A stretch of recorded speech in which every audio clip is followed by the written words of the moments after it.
up to the Hill.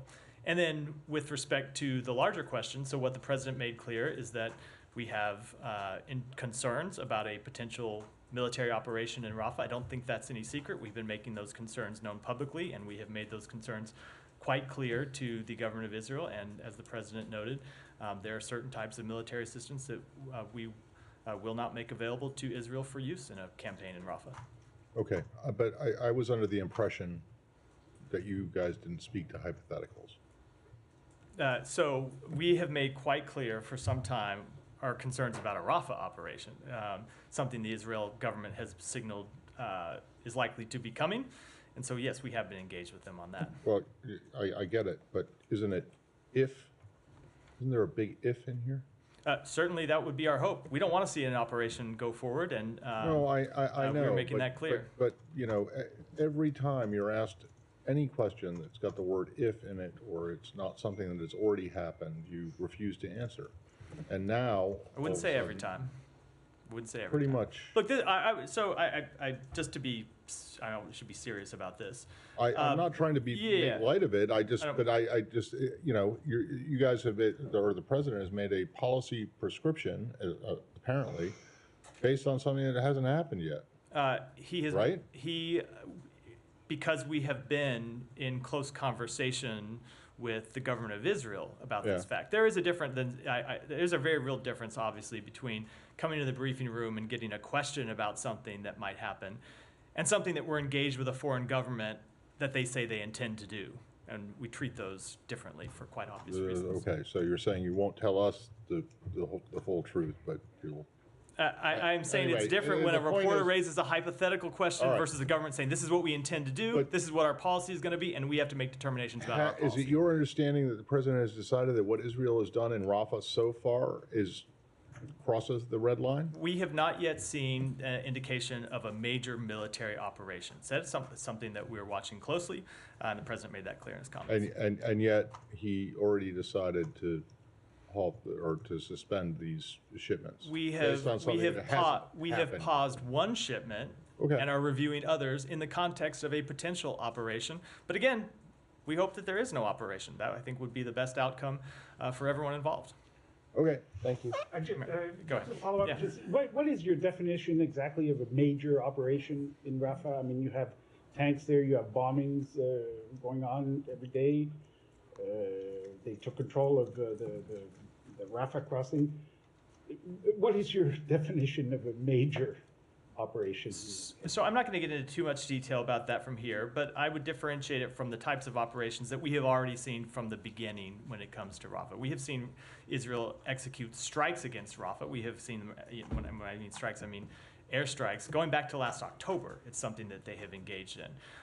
The operation that we saw to take control of the Rafah crossing appeared to be a limited operation. It's not a major invasion of a civilian area, neighborhoods packed with people, thousands and thousands of people. So when we talk about a major operation, we're talking about a campaign targeting these civilian areas that are densely packed with civilians, in many cases civilians who are refugees from their homes, sometimes refugees twice over, who have moved once, twice, 3 times, and are now taking refuge in a place that is literally their last resort where there's nowhere else for them to go.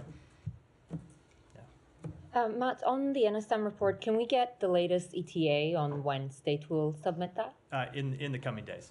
It's the very near future. I don't have a date to affix on the calendar for you, but it will be very soon, I can assure you that. So is there a chance it might slip into early next week? I am not going to give any timetable at all other than to say the coming days, which is what I said yesterday. I can assure you it will not be long. Okay, a couple of other things. In your answer to Matt, you said the report is going to be retrospective? Correct. Right? It's looking at past conduct. Right. And he asked you, I think, if I got it right, whether there is going to be any practical impact on President's comments on the report. Correct. But the President's comments last night also covered the past. He talked about, let me find the quote here, he talked about civilians have been killed in Gaza as a consequence of those bombs. So can you explain to us how his comments have no practical impact on the report? What I was taking Matt's question to mean is, Matt's question was related to the decision that the president announced last night, or that the president made public, to not provide Israel certain military weapons for a Rafah campaign. That is a forward-looking decision. We have paused shipments now.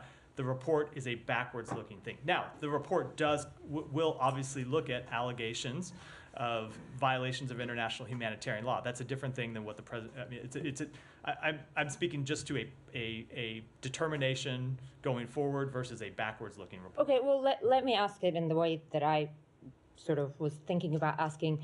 It is a report that is assessing whether or not Israel's assurances are credible on two things, and one of them is using U.S. supplied weapons in accordance with international humanitarian law. And the President of the United States yesterday said civilians have been killed in Gaza as a consequence of those bombs, in reference to the 2,000-pound bombs. So can you explain again, like, how his comments, maybe that's not a determination as a result of a legal process, but those are comments from President of the United States.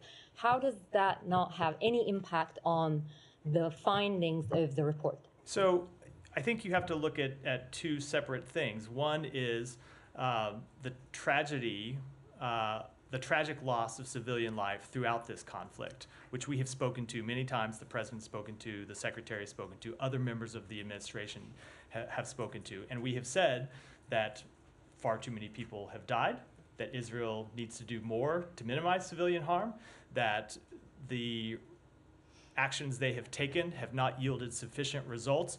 All of those things we believe to be true, still believe to be true. That is different than a legal question of whether there have been violations of international humanitarian law. That's a different question. It goes to not just questions of civilian life, or I'm sorry, loss of civilian life, but whether international humanitarian law was violated in the loss of that life. And those questions are something that we continue to look at and have not reached any determinations. And how do you determine whether international humanitarian law is violated with those killings? Is your criteria intent? So there are all sorts of things when you look at I'm obviously not a lawyer, but when you look at the standards that have been applied in every conflict around the world, it goes to questions of intent, it goes to questions of proportionality. There are other things you have to look at when making those determinations. My final thing on this, how do you think, I'm just trying to wrap my head around this. In his comments, President has also said in the other part of the sentence, and in other ways in which they go after population centers. Going after someone or something does imply to me intent. And also the bombs in question are 2,000-pound bombs, and their impact when dropped in a population center are known. We know that Gaza is already it's very densely populated, and there are people squeezed in a small place. So how can any country claim there was no intent if you're dropping a 2,000 bomb on a population center? So this goes back to the very difficult problem that Israel has faced from the beginning, is that you have Hamas embedded in these population centers. So yes, the Israeli military very clearly is operating within population centers because that's where Hamas was. That's where their military targets have been. And I will say, as we have looked at this conflict from the beginning, obviously we react to facts on the ground. So at the outset of this conflict, you saw Hamas that was well entrenched in civilian areas and was able to launch not just the attacks of October 7th, but dozens and dozens of rocket attacks for a while. They were launching them every day for the first month of this conflict. And Israel, in the first stages of the conflict, was able to degrade Hamas's ability to the fact that those attacks, while they still happen, are sporadic. They're not as frequent. And the Hamas battalions in northern Gaza and central Gaza have largely been defeated and have been dismantled, though clearly there is still a Hamas population that exists in all of those areas. What we have also seen over the course of this conflict is Israel take measures to try and reduce civilian harm, and we have seen the numbers come down. Just if you look at the death toll from back in October, November, as Israel implemented additional measures, the civilian death toll did go down, but we haven't seen it come down far enough. And so when you take all those facts and you overlay them with a campaign in Rafah, where you have a denser civilian population than Israel would have faced anywhere else, just because of the people that have fled there. And you look at their track record at previous points in the operation, it leads us to believe that there would be incredible civilian toll, and it's something that we can't support. Okay, truly final one, and I apologize to my colleagues. Can you tell us where we are on the hostage talks? And there are Israeli officials, I believe perhaps Prime Minister Netanyahu, saying a deal on the hostage talks collapsed because of President's decision and because President signaled this decision. What would you say to that? So first of all, I'm not going to respond to anonymous officials. Is that on the record quote from someone? I'm not going to respond to anonymous officials, but I would just say that is not at all our assessment of the hostage talks. We actually think that a Rafah operation would weaken Israel's position both in these talks and writ large. We've talked about this before, that a major military operation in Rafah would further weaken Israel's standing in the world, would further create distance from its partners in the region who actually share Israel's goal of seeing Hamas defeated and want to see Hamas replaced with a different governance structure in Gaza. And then also, if you look at Hamas's track record, they have never cared about Palestinian civilian lives. If they did, they wouldn't have launched these attacks in the first place, which they knew would produce a response. They wouldn't hide behind civilians, and they would have agreed to a ceasefire long ago. So I just don't think that argument holds any water. With respect to the talks itself, so we continue to engage with the Israeli government on the amendments to the proposal that Hamas submitted earlier this week. There continues to be, we continue to work to try to finalize the text, try to get an agreement, and I will just say that any effort like this is incredibly difficult. This one has certainly been incredibly difficult, but we will continue to stay engaged to try to get a deal because we believe it's in the interests of all relevant parties. Thank you. So just to, it wasn't an anonymous official, it was the Prime Minister of Israel that she was. So I hadn't seen it on the record. That's why I had seen anonymous quotes earlier. I think my comments stand. Okay, I did give a substantive response in any regard, so Well, I can apply to that. okay, substantive, I don't know by whose definition. But anyway, when you Ouch, say that. Matt. I thought it was pretty substantive. The death toll, when you said before, prior, the death toll continued or has fallen since October. It's come down, but not yet enough. Whose death toll are you talking about here? Whose figures are you accepting? So we are looking at the figures that are released by the Ministry of Health, which we do By have. Gaza, Yeah, which you know that we have. run by Hamas. Which you know that let me just finish. We know that we don't have any way of verifying those figures on our own. Well, then how do you but know they are the only figures that are available. And look, the UN relies on them. We look at them. Okay. We do think there are probably issues with the numbers, but they do capture a large death toll and a large civilian death toll. But you're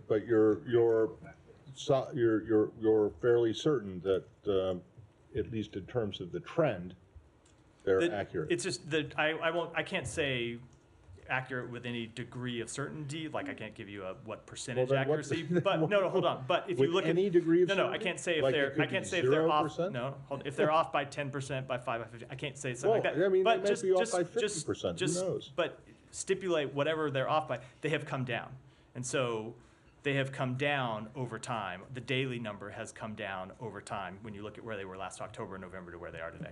All right, last thing, really briefly, just on this whole hypothetical thing, because when Humaira started her question, it was about my question to you, and it is a hypothetical because you have the president making a determination on something that hasn't happened yet, right? He is making United States policy based on conversations with the government of Israel, where they tell us what they plan to do. Let me put it. Let me put it in a very flip way. Like, should I be bringing an umbrella home with me when I leave work today? I have not looked at the forecast. I can't quite answer that. Right. So that's a hypothetical. So you don't know, right? I don't have control over the forecast. The government of Israel. Hold on. The government of Israel has control of what it's going to do, and so when they tell us that they intend to do something, we make our policy in reaction to that. Okay. Just a point of clarification on that very front, because Admiral Kilbury said this morning that the Israelis have been saying their Rafah operation is limited, precise, and of a short duration. That's something that you're going to monitor. So have they told you that they are going to undertake a big operation in Rafah, and that's the reason for this policy? They have made quite clear they intend to conduct an operation. The operation that they have conducted so far has been limited. They have talked, I think, quite openly about conducting a major military operation in Rafah. We are opposed to that, but we'll see what happens. We have made quite clear we don't want to see it happen. We continue, and I should say, we do continue to engage with them about other options that they can pursue. We have presented a full range of other policy choices that they can make that we think would achieve the goal of dismantling Hamas and choking off the Hamas battalions that remain in Rafah without further endangering civilians there and without causing this mass population displacement with no place for them to go. And so they may end up taking that option, but right now we will wait and see what happens. Have you had any indication in conversations since this policy shift was announced that they are considering a different tactic? I'm not going to talk about our private conversations with them, but you can look at their public remarks and draw conclusions from that. Okay. The original reason, going back to April 4th, that both the president and the secretary have said that the U.S. would shift its policy was because Israel needed to boost the amount of humanitarian aid getting into Gaza. That picture looks about as bleak as it has ever been, with Rafah being closed, Kerem Shalom being open, but nothing going in. So is this suspension meant to also address the humanitarian effect, or are there other potential consequences that the administration is considering on the humanitarian front? So I don't want to get into previewing any other potential policy options. I will say, first of all, you're right. We have been very clear that the level of humanitarian assistance needed to come up and it needed to stay up, and it is not at the level it needs to be this week. That said, Kerem Shalom is open today, and some trucks have moved through Kerem Shalom. So we are have had a bit of an increase from where we were yesterday. I don't have the number, but just before I came out here, told that some trucks moved through. Some trucks also moved through Erez. So there are trucks that have gotten in. Not enough. Clearly not enough. Not at the level that they should be. And so that's why we'll continue to push, continue to work with humanitarian partners to try and get them back up, as well as to get Rafah open.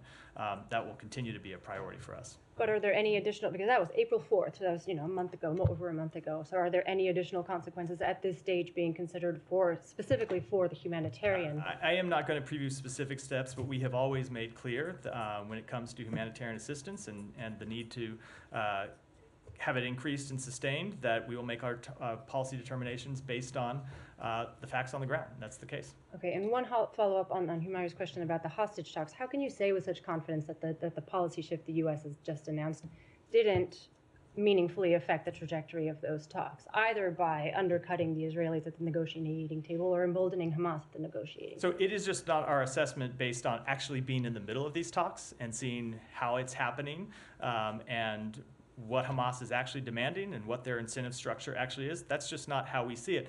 But also, again, to my point, the idea that we just have never seen Hamas as having any interest in civilians and civilian life in Rafah. So the idea that a Rafah invasion that would kill civilians is something that they lose sleep over, just isn't backed up by the facts, isn't backed up by their track record the past 7 months when they have put civilians in harm's way time and time again. If a full-scale Rafah operation goes forward, is it safe to assume that it eliminates the prospects of a ceasefire and hostage deal altogether? We will continue to work for a ceasefire that brings the hostages home, no matter what it takes. That will continue to be the goal that we will work for. Thank you. Yeah. Just one question on the NSM delay. Is there any reason that you can provide to us for the delay? That we just continue to work to finalize it. Okay. I'm curious about, President Biden saying that those 2,000-pound bombs were used to kill civilians, and now the United States won't allow those bombs to be used or doesn't want those bombs to be used. But we know that all of Gaza is so intensely populated. So is there a differentiating factor in terms of how many civilian lives you'll allow to be killed with those bombs? No. First of all, we have always made clear that we don't want to see any civilian loss of life. And we have consistently pressed the Israeli government to take additional steps to minimize the loss of civilian life. But the assessments that we make are informed by what happens on the ground.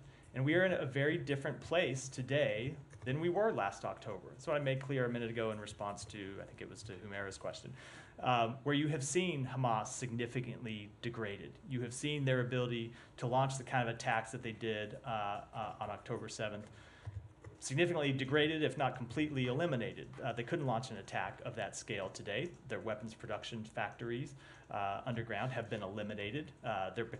Most of their battalion leadership in the north and in central Gaza has been eliminated.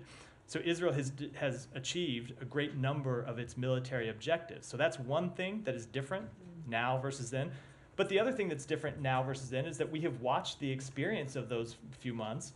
And even when Israel has taken additional steps to minimize civilian harm, we've still seen results that were, still seen results where far too many civilians were dying. So we talked about this on some of the trips where there was one in November where the secretary went and pressed Israel to take additional civilian harm measures. They did. They announced some of those. We talked about them publicly. And we still saw an unacceptable loss of civilian life. So when you look at all of those factors, both where the the battle versus Hamas stands today, and the track record over the last few months, it leads us to believe that the loss of civilian life in Rafah, where you have a situation unlike anywhere else, both because of the concentration of people and because there's nowhere left to go, because all these people have come down to Rafah and there's nowhere for them to go now, it leads us to believe that the results would be disastrous from a civilian harm perspective. Okay, and then NSC's John Kirby said earlier today that Biden doesn't want certain categories of American weapons used in particular operation in a particular place. Can you just clarify for us, is this a review of the future shipments of U.S. weaponry based on what those weapons are? Or is it just based on the possibility of delaying or halting all U.S. weapons to Israel? So I'm not going to get ahead of what the president said last night. We are reviewing, we have paused one shipment, we are reviewing others. But as the president made clear, we will always be committed to Israel's defense. He talked about continuing to provide them defensive weapons. We will always be committed to Israel's security. We will always be committed to helping Israel defend itself against Hamas, Hezbollah, the threat from Iran, the threat from other terrorist groups and malign actors. But when we look at a potential operation in Rafah, the president made clear that we are not going to provide them certain weapons that they could use in such an operation. And then just last question, Kirby also said that Biden was as forthright in his conversations with Netanyahu about, the possibility to pause weapons shipments as he was in the conversation publicly on CNN yesterday. Was the secretary also as crystal clear in his private conversations as President Biden was publicly yesterday? Yes. We have been quite clear with the government of Israel for some time that we are opposed to a major Rafah operation. And the secretary in his conversations has made that quite clear and made quite clear the potential implications as the president did. He's made clear which shipments might be I'm not going to get into details, but you can be fully assured that the government of Israel understood our policy. Sorry, did he make that warning in last week's trip? I'm not going to get into details. As I said, there is no doubt that they understood what our policy was should they launch a Rafah operation, or what our policy would be, I should say. Thank you, Matt. Before I ask about Rafah, I want to bring your attention to, 2 days from today, May 11, will mark the second anniversary since an Israeli sniper killed our colleague Shireen Abu Akleh, a Palestinian-American journalist. And I want to ask you, are you satisfied that everything that could have been done to bring those responsible, to hold them accountable, has been done? And do you consider that case to be closed? That death continues to be a tragedy, one that was investigated by the Israeli government, one that we investigated, and I don't have anything further to add to what we said before. So the case is closed. I just don't have anything further to say on what we said many times. From right. Now, on Rafah, Matt, I know there is, or what you guys keep saying, that there is no major operation, but there are little tiny operations. They just killed a family of 8. last night in an area that is to the west, not to the south or to the east, and Tel Sultan. I mean, I don't want to name all their names, but 4 were children, Ahmed Abdurrahman, 10 years old, Lanana, 12 years old, Muhammad Ramzi Lulu, 5 years old, Jana Muhammad Lulu, 1 year old. I mean, so these things go on day in and day out. And I mean, every one of those deaths is an absolute tragedy, Saeed. Right, right. But I mean, it is obvious that the Israelis are not heeding the president's call, your call, to sort of hold back and so on. One thought, or what we heard, is that once they raise the Israeli flag on the Rafah crossing, that maybe things will not go south from there, but they are, right? I don't know where you heard that, Saeed. Every death is a tragedy. We have made clear we want to see them take additional steps to reduce civilian harm, but that doesn't change the fact that just as a factual matter, we haven't seen a full-scale major military operation. Again, we're talking about like the kind of operation you saw in Khan Yunis, like the kind of operation you saw in Gaza City. Just as a factual matter, that has not yet begun. Right. Yeah, by the way, you said that, Hamas is hiding among the civilian population. It was not Hamas that drove the people south. It was actually the Israelis.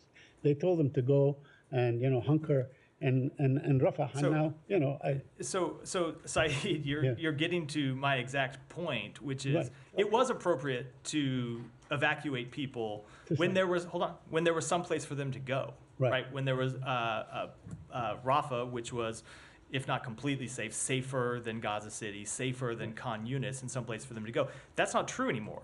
There are not there's not sufficient infrastructure in Khan Yunis or elsewhere in Gaza for the people that move to Rafah to go somewhere else. That is why we are so opposed to a military operation there. Yeah, which takes me to my next question. I mean, if the Israelis, as you said, have already achieved their goals, and if there is no place for these people to go anywhere, why can't the United States say, no invasion of Rafah? This operation must end now, full stop, because obviously it has reached, a wall or a dead end or whatever it is. I think we have said no major invasion of site. No. Hold on, you're just listening to the initial part of this briefing. But that said, hold on. There are still Hamas fighters there. We have never said that Israel shouldn't be able to do anything to take on the Hamas battalions that are there. There are things that we support. We have made clear in private conversations with them alternative paths for taking out and degrading and choking off those Hamas battalions. That continues to be our position, and it continues to be our position that Hamas could end all of this right now if those battalions would lay down their arms, if Sinwar would come out of the tunnels, and if they would stop fighting. That's another way that you could end all of this. And lastly, on the aid, it seems that there was another attack by Israeli settlers on aid trucks a couple of days ago.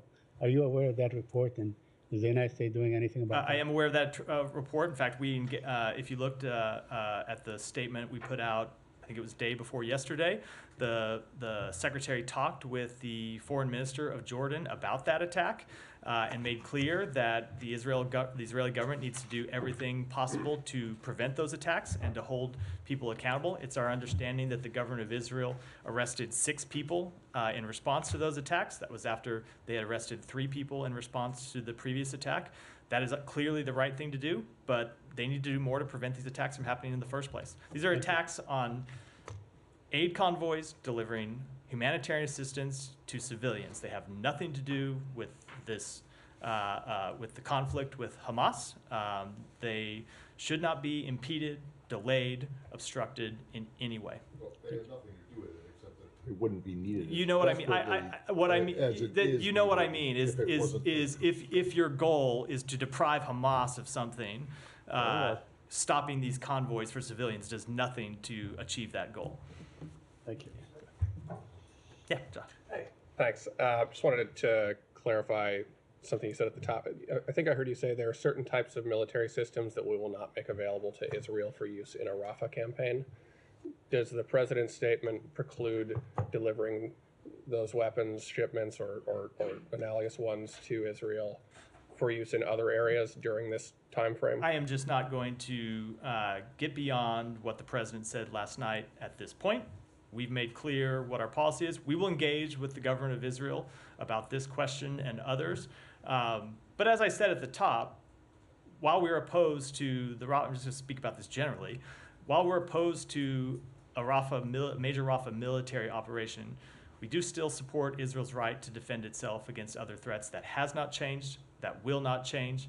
The president's commitment to Israel's security is ironclad. And I should have said this earlier, so I'll make the point now.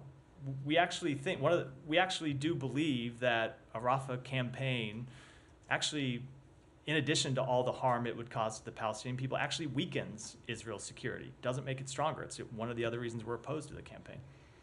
So, and this just as a practical matter, do you assess that Israel requires the weapons in these shipments to proceed with the operation? I just am not going to get into the details of how they would conduct an operation at all.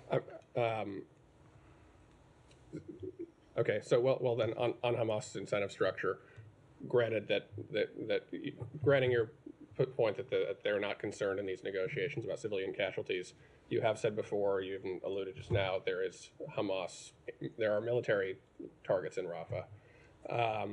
Does Hamas in these negotiations feel an incentive to release hostages in order to preserve that military infrastructure? We think the only thing the Hamas leadership cares about is protecting themselves. Not all the Hamas assets is themselves. So I'm kind of limited in what I can say here, but ultimately, when you look at the things that are on the table in the hostage deal, the point of this deal, the things that Hamas gets out of it are things that would benefit the civilian population of Gaza. These aren't things that they have shown they have a huge interest in advancing. Right, and I'm just trying to think about how, obviously this is a big issue that has a lot of really important components, but I'm just trying to zoom in on how it affects the hostage negotiations. I've spent a fair amount of time this week interviewing the families of Israeli Americans. I think every one of them was very complimentary of how the administration and this building has been supportive of them. But I can't help but wonder, as we watch what Hamas says, and so much of this negotiation seems to hinge on sticking point of a ceasefire, of an end to the military campaign. Do you assess that the president coming out up front and saying that that the U.S. would not provide weapons in this context, does that not undermine Israel's leverage in a negotiation? Or do you just think that the military issue here is not? And I heard what you said earlier about how you think this would play out. But however self-serving Hamas is, do you just not think that the threat of military losses on that file are relevant to the negotiation? No, it just hasn't been our assessment that is how the negotiations have played out at all. So I want to go back to the talks and following up on that question. There was some reportings that the talks are now in pause because the Israelis brings a new demand of excluding Rafah from any agreed ceasefire in Gaza Strip. Can you comment on that? Can you confirm or deny? Or will be something acceptable for you to exclude areas from ceasefire? So I'm not going to get into the kind of peculiar details of leaked reports, but broadly speaking, the ceasefire negotiations have been about a ceasefire for all of Gaza, not isolating any one particular area. Exclusions. No seclusion. They've been a ceasefire for all of Gaza. And 2 days ago, you were positive that a deal is possible and the bridging the gap is still possible in the negotiations. Is it still your assessment? It remains our assessment that it's possible. This has always been difficult, though. It's been difficult from the beginning, and when you get to the end of these types of negotiations, you've heard the secretary say this before, oftentimes the last issues are the hardest ones to reach. There were other periods where we thought we might be close to a deal. All I can say is that we think there's space for a deal still, and we're going to continue to stay engaged with our partners in the region to try to push for one. Go ahead. Thank you. Switching the topic? Yeah. Yeah. 2 questions on Iraq. Undersecretary Ozazia was in Baghdad yesterday, and she was in Erbil today, and she met with different officials. I want to know if there's any connection between her visit to Baghdad and the recent law that was passed by Iraqi parliament anti-LGBTQ? And overall, how does the U.S. view the human rights and democracy in both Iraq and Israel? So this was a long-planned trip to advance regional humanitarian human rights and civil security priorities.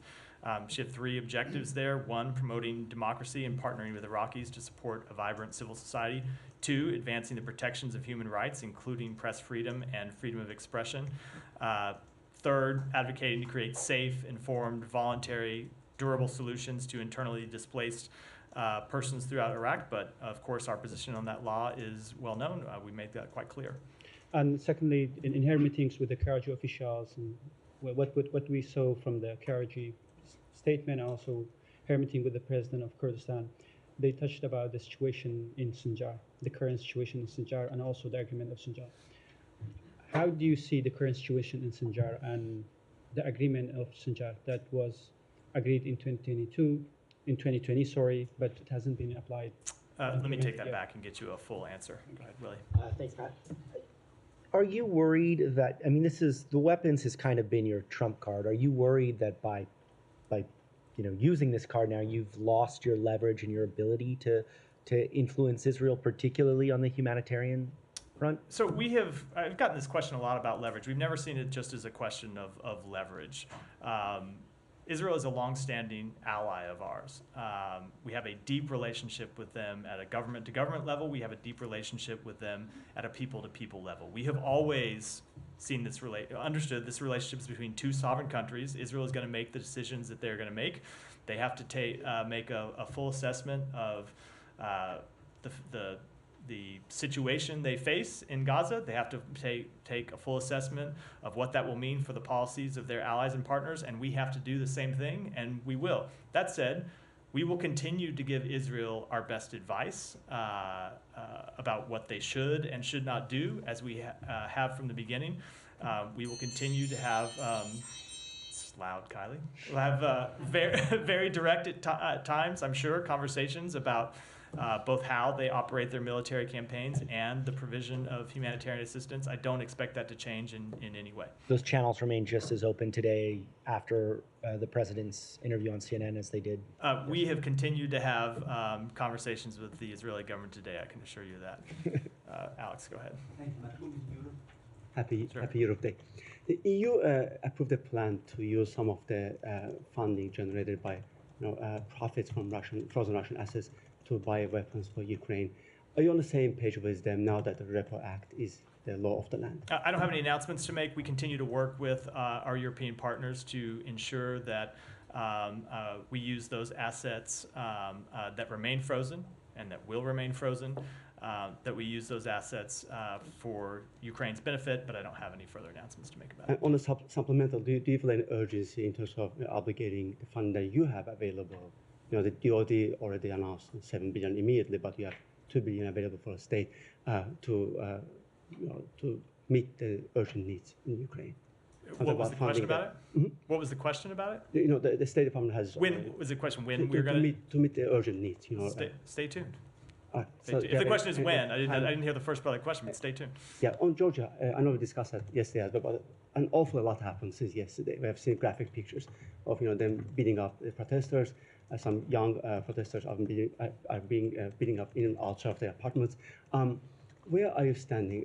I know that you made it clear that you stand with the people of Georgia. Is there any obvious example you can give us to prove that's the case? So we are deeply troubled by the actions taken against those protesting against the draft law and the actions taken to advance it. We are aware of increased reports of harassment and physical assault of civil society and opposition activists and journalists. We condemn this and we call for a full, independent, and timely investigation. And I will just say, in response to the broader question, we have enjoyed a successful partnership with Georgia for more than 30 years. We would like to continue to work with Georgia. There is still time to work collaboratively with Georgia, but the Georgian government needs to change course for that to be the case. But clearly they ignored every warning from this building. Is it time for the secretary to step in and pick up the call him and say enough is enough? I always appreciate the very prescriptive policy options you have to offer us in this briefing, but we will take, we will. That's a general sentiment. What's that? That's sentiment in Georgia. No, I understand, but we have made clear what our policy is, and we will continue to make that clear. And I'm not going to preview any actions that we are going to take from this podium. I find a question for me. Let me just go ahead. I'm afraid I may have just gotten my answer, but stay tuned. But now that the battle in Congress is over for aid and American support, what is going to be the main focus? And if Ukrainian manpower is now a concern, what, if anything, can the U.S. do to help in that regard? So when it comes to manpower, that is a question that Ukraine, of course, has to answer for itself, and we have seen the Ukrainian government take steps to that question. What we can do as a partner of Ukraine is to continue to support them militarily and continue to support their economy, and most of all, to do what we can to help to get them to a place where they can stand on their own 2 feet. And you have seen us implement a number of policies in that regard. We've started to see the money that was passed in the supplemental flow. I can assure you there will be more announcements coming, upcoming in the next few weeks. Go ahead. Senior UNRWA official Scott Anderson told Politico the other day that IDF units are already on the ground in Rafah, killing dozens of people there, including kids. He also said one of the units is the same that killed 7 World Central Kitchen workers, including an American, of course. So he's saying the IDF is already killing people, to Said's point, kind of, in a way that questions this line between major and minor operations.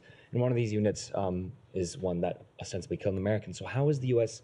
letting an Israeli unit that killed an American now continue to kill Palestinians? Like, is that not a red line? So I'm just not able to verify that report. And since I'm not able to verify that report, I'm not able to comment on any implications of it. Okay, but conceivably, I mean, red line. Bottom line, I can't verify that to be true. So I can't talk about any possible implications for something I don't know to be true. But just to follow up on that, what is the latest on the unit that did kill the World Central Kitchen workers?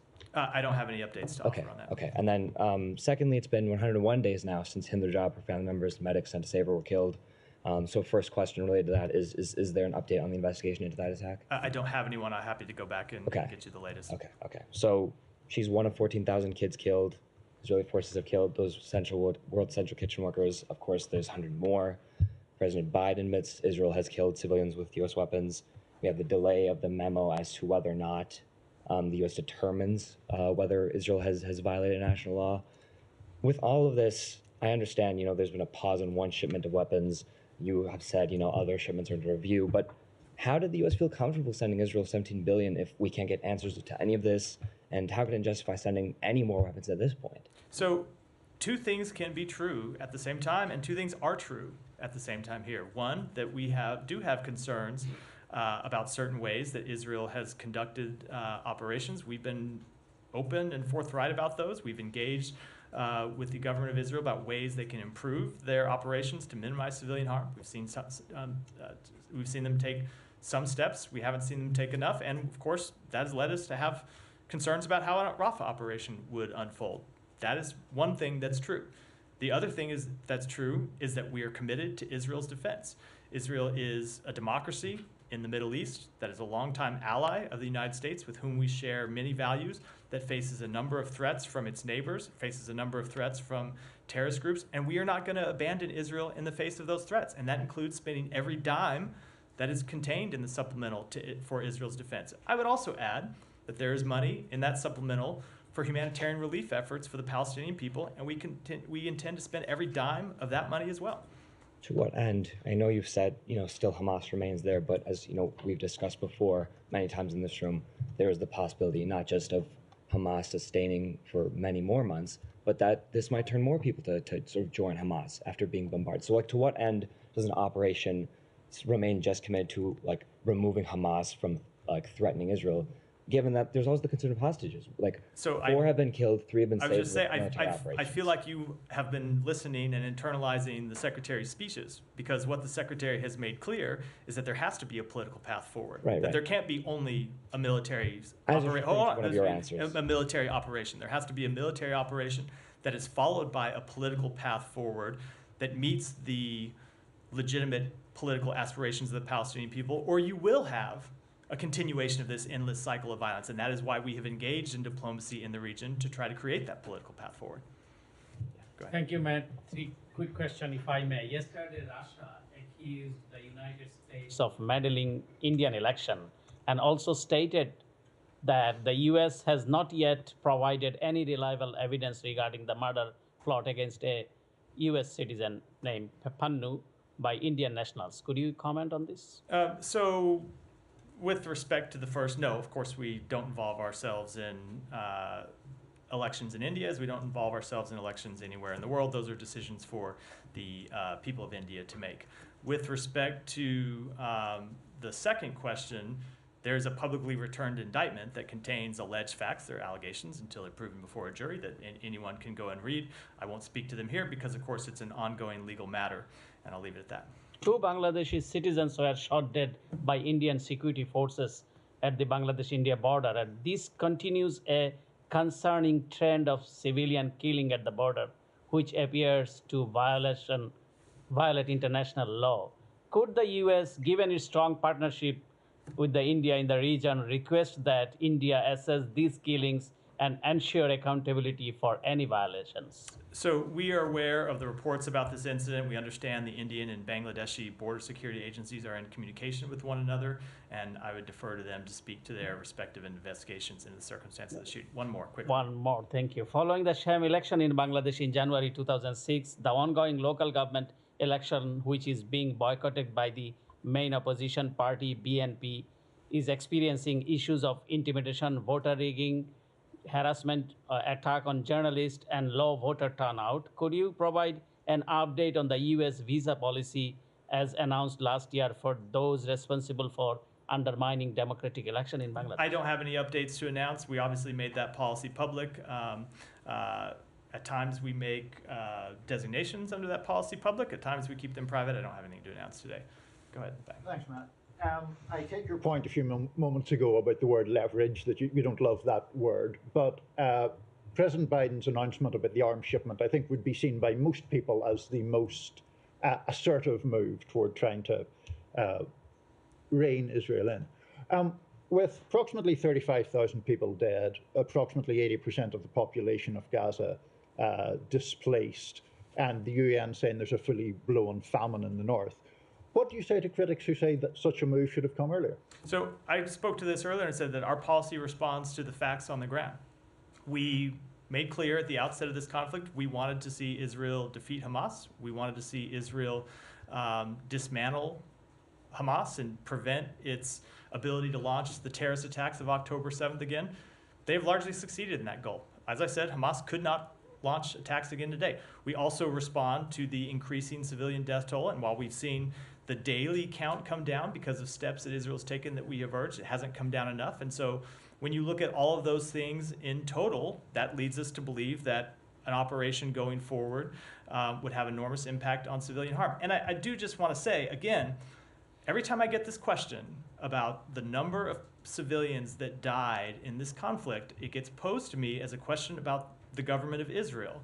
And remember, it is Hamas that hides behind civilians. It's Hamas that has built tunnels under hospitals and schools, hides in those facilities, and puts civilians at harm's way. So I get there are very fair questions about how Israel has conducted this war, and I stand here and answer them, and the Israeli government answers them too. But it is also true that a lot of the harm to civilians is because of the way Hamas decided to embed itself in the civilian population in the first place. That in no way changes the burden on the government of Israel. But respectfully, Matt, I mean, they're dead because the armed forces of Israel killed them. Going after Hamas fighters who are hiding behind civilians. That has been true since day one. It remains true today. Go ahead. In the back. Just to follow up on his question, your answer makes it sound like it's an okay number for 40,000 people to be killed. Hold on. That is not at all a fair reading of what I said. I made quite clear that we have made quite clear for months and months and months that far too many Palestinians have been killed in this conflict. And we have engaged with the government of Israel to bring down the level of civilian death and convince them to take additional steps to reduce civilian harm. When we look at the operation in Rafah, it is a landscape like no other. both because of the way people are densely packed into such a small area, people from Gaza City, people from Khan Younis, and unlike with respect to an operation in Gaza City or Khan Younis, there's nowhere for them to evacuate to. And that is a critical difference when it comes to a Rafah operation that didn't exist for previous ones. So the Israeli army says that it has the munitions it needs for the Rafah operation and for any planned operations. Does that mean, do you think that that is their way of saying we will go into Rafah? I will let them speak for themselves on those questions. Oh, and just more about the aid. You say that every dime in that U.S. aid to Gaza will be spent. How do you plan to spend it in Gaza, given that settlers are stopping convoys from going into Gaza? Delaying, not stopping. And today, UNRWA was set on fire by settlers as well. So first of all, they delayed those convoys. They did not stop them. Those convoys eventually got through. And those attacks on those convoys are just one route into Gaza. That's a specific route coming from Jordan, being delivered into Erez. There are other routes. There's deliveries from Ashdod that are coming straight into Erez, as well as hopefully we'll get Kerem Shalom back open and running at a significant level as it has been for several weeks. And of course, we want to get Rafah open. That's what we've been working on. That's just because that was 3 and we've been going a while. Let me go. Geet, go ahead. Thank you, Matt. I want to go back to the NSM report. The timeline, it starts in 2023, January 2023, correct? I was wondering, when is the cutoff? When does the report stop that review? I am going to defer that answer. I know this will be unsatisfying until you can see a public piece of that in the coming days. All of the questions about what's contained in the NSM will be answered. Okay. Maybe not all, but a number of them. All right, I have a couple more, please. Yeah. Have humanitarian organizations had any input in this report? And if so, how was it decided to be incorporated in the report? So the report is written by people here in the State Department, as well as with input from the Defense Department. It's not written by outside organizations. Of course, it can't be. It is a report by the United States government, so they don't have input in the sense that they are actually looking at the report, editing, contributing components to it. But that said, we interact with humanitarian organizations all the time. We take their feedback, we take their input, and it is reflected in all of the work that we do. Okay, 2 more now, moving away from Israel, just a little. 2 more. Earlier when you talked about still defending Israel's security, you mentioned a couple of threats to Israel, including Iran. Now, I was wondering if you mean Iran, the country, or the rulers, the people in power in Iran? I certainly don't mean the people of Iran. I mean the regime in Iran that has financed terrorism against Israel and recently launched more than 300 drones and missiles at Israel. It seems like Iran is feeling a little threatened because today another senior advisor of Ali Khamenei, the leader, said that if Iran's existence is threatened, they will review their military and nuclear doctrine. I was wondering, how concerned are you by this threat, this comment about revision of their nuclear doctrine? How concerning is it? So those comments are irresponsible, but as the President and Secretary have made clear, the United States will ensure one way or another that Iran will never have a nuclear weapon. We continue to use a variety of tools in pursuit of that goal, and all options remain on the table. Ultimately, we believe that diplomacy is the best way to achieve a sustainable, effective solution. But given their escalation across the board, including their failure to cooperate with the IAEA, we are far away from anything like that right now. Thank you. And then we'll do one more and then wrap up. Go ahead. Thanks, Matthew. The president said he put the hold on munitions and bombs to Israel over not wanting them used in a full-scale invasion of Rafah. Why has the U.S. put a hold, given that a full-scale invasion is not underway and instead it's a limited operation by Israel? I think I have answered that any number of times already in this briefing. So go ahead. Okay. And will other shipments? No offense. It just kind of. Will other shipments be put on hold? Is that something under consideration? We are reviewing other shipments. I don't have any announcements to make. Finally, is the NSM 20 report binding in terms of providing weapons to Israel? The I'm not going to speak to the NSM report until it is final and make conclusions. That said, you can look at the national security memo itself and see what factors go into our determinations and what potential outcomes are. And I will leave it at that. That will wrap it for today. Thank you. Thanks, everyone. Thank you.